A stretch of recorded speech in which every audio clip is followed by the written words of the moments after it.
Hi, എൻ്റെ പേര് അനാമിക. ഒരു 5 വർഷം മുന്നേ എനിക്ക് ഹിപ്പ് ലെങ്ത് മുടി ഉണ്ടായിരുന്നു. എനിക്ക് ഏറ്റവും കൂടുതൽ കോംപ്ലിമെന്റ്സ് കിട്ടിയിട്ടുള്ളത് എൻ്റെ മുടിയുടെ കാര്യത്തിലാണ്. ആൻഡ് എൻ്റെ ഹോൾ ഐഡന്റിറ്റി തന്നെ എൻ്റെ മുടിയായിരുന്നു. എന്നെ ആരെങ്കിലും ഡിസ്ക്രൈബ് ചെയ്യുന്നുണ്ടെങ്കിൽ നല്ല മുടിയുള്ള കുട്ടി എന്ന് പറഞ്ഞിട്ടാണ് ഡിസ്ക്രൈബ് ചെയ്യുന്നത്. 10ാം ക്ലാസ്സിലായിരുന്ന സമയത്ത് I decide to donate my hair. And ഞാൻ ഒരു ബോബ് ചെയ്തു. അതിന് ഒരുപാട് റീസൺസ് ഉണ്ടായിരുന്നു. വൺ ഓഫ് ഇറ്റ് ബീയിങ് ഞാൻ ഡൊണേറ്റ് ചെയ്യാൻ വേണ്ടിയിട്ടാണ് അത്രയും ലെങ്ത് മുടി വളർത്തിയത്. പിന്നെ ഫസ്റ്റ് വേവ് കൊറോണ വന്നപ്പോൾ തന്നെ എനിക്ക് കൊറോണ പിടിച്ചായിരുന്നു. ആൻഡ് ആ സമയത്ത് എനിക്ക് മുടി നല്ലോണം കൊഴിയുന്നുണ്ടായിരുന്നു. സ്കൂളിൽ പോകാനൊക്കെ ഞാൻ മുടി കെട്ടുന്ന സമയത്ത് it was so thin. And അതെന്റെ കോൺഫിഡൻസിനെയും സെൽഫ് എസ്റ്റീമിനെയും ബാധിക്കുന്നുണ്ടായിരുന്നു. ആദ്യമൊന്നും എൻ്റെ അച്ഛനും അമ്മയും ഇതിന് സമ്മതിച്ചില്ലെങ്കിലും പിന്നെ എൻ്റെ വാശി കാരണം അവർക്ക് സമ്മതിക്കേണ്ടി വന്നു. That was one of the best decisions in my life. കാരണം ഞാൻ മുടി വെട്ടിയതിന് ശേഷം ആൾക്കാർ എന്നോട് പെരുമാറുന്ന രീതി തന്നെ മാറി. ഞാൻ ജീവിതത്തിൽ ഒരിക്കൽ പോലും സംസാരിച്ചിട്ടില്ലാത്ത ആൾക്കാർ വരെ എന്നെ പിടിച്ചു നിർത്തി വഴക്ക് പറയാൻ തുടങ്ങി. ഞാൻ അഹങ്കാരിയാണെന്ന് പറയാൻ തുടങ്ങി. ഒരുപാട് ക്രിട്ടിസൈസിങ് എനിക്ക് ഫേസ് ചെയ്യേണ്ടി വന്നു.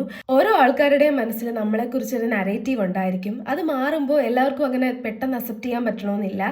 ഇതെന്റെ ലൈഫിലെ ബെസ്റ്റ് ഡിസിഷൻ ആയിരുന്നു എന്ന് പറയാൻ കാരണം ഇത് 100% എന്റെ തീരുമാനമായതുകൊണ്ട് തന്നെ ഈ ക്രിട്ടിസൈസേഷൻ എല്ലാം എനിക്ക് കിട്ടുന്ന സമയത്ത് ഇത് ഫേസ് ചെയ്യാൻ ഞാൻ ഒറ്റയ്ക്കേ ഉണ്ടായിരുന്നുള്ളൂ. ലൈഫിൽ എപ്പോഴെങ്കിലും എന്നെ ആരും സപ്പോർട്ട് ചെയ്യാത്തൊരവസ്ഥ വന്നാലും ഞാൻ എടുക്കുന്ന ഡിസിഷനിൽ എനിക്ക് 100% കോൺഫിഡൻസ് ഉണ്ടെങ്കിൽ I will stand up for myself. And ആ ഒരു കോൺഫിഡൻസ് ഉണ്ടെങ്കിലേ, അത്രയും സെൽഫ് എസ്റ്റീം ഉണ്ടെങ്കിലേ ഇന്നത്തെ സൊസൈറ്റിയിൽ നമുക്ക് പിടിച്ചു നിൽക്കാൻ പറ്റൂ. ആ ഒരു ഫേസ് ഇൻ മൈ ലൈഫ് എന്നെ ഒരുപാട് ഹെൽപ്പ് ചെയ്തിട്ടുണ്ട് എന്റെ സെൽഫ് എക്സ്പ്ലോറേഷന്. എന്റെ ഫിസിക്കൽ അപ്പിയറൻസിൽ മാത്രമല്ല എന്റെ ഹോൾ ഐഡന്റിറ്റി എന്ന് എനിക്ക് മനസ്സിലാക്കാനായിട്ട് ഹെൽപ്പ് ചെയ്തിട്ടുണ്ട്. Because sometimes as A girl people will limit us to our physical appearance. 5 years കഴിഞ്ഞ് ഇതാണ് എൻ്റെ ഇപ്പോഴത്തെ hair length and I'm so proud of myself for sticking up for myself. നിങ്ങളിൽ ആരെങ്കിലും ഇപ്പോൾ ഒരു ബോബ് ചെയ്യാനോ ഹെയർ ഡൊണേറ്റ് ചെയ്യാനോ പ്ലാൻ ചെയ്യുന്നുണ്ടെങ്കിൽ I hope this video helps U.